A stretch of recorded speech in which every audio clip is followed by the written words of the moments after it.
అదరీవనంలో చేరి నరనారాయణులిద్దరూ సైకత లింగాన్ని తయారు చేసి, నేను చెబుతున్నది ఏదో అప్రామాణికమైన మాట కాదు, మళ్ళీ మహాభారతం పంచమ వేదంలో కూడా ద్రోణ పర్వంలో నరనారాయణులిద్దరూ 10,000 సంవత్సరముల పాటు ఇసుకతోటి లింగాన్ని తయారు చేసి పూజించటం వల్ల వాళ్ళకి శివుడు వరం ఇవ్వడం వల్లే వాళ్ళందరికంటే గొప్పవాళ్ళు అయ్యారు ఉంటుంది. చూడండి కావాలంటే ద్రోణ పర్వంలో స్వయంగా చెప్పాడు కృష్ణుడు కూడా ఆ మాట.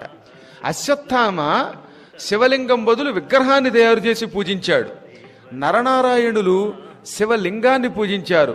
వారలు లింగాధిష్టాన ఆరూఢులుగా నొనర్చి అర్చిల్చిరి భవ్యారాధన తత్పరమతులై గౌరీపతి నతుల నియమ కల్పన వెలయన్.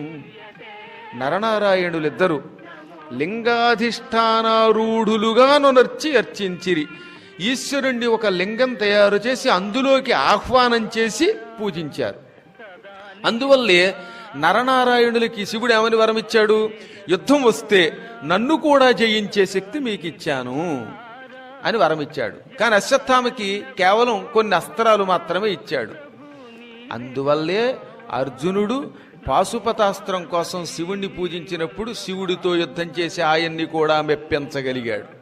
అది శివుడిచ్చిన వరం. యుద్ధం అంటూ వస్తే నన్ను కూడా మీరు జయించగలరు అని వరం ఇచ్చాడనమాట. కొంచెం సౌండ్ పెంచడానికి అభ్యంతరం ఏమైనా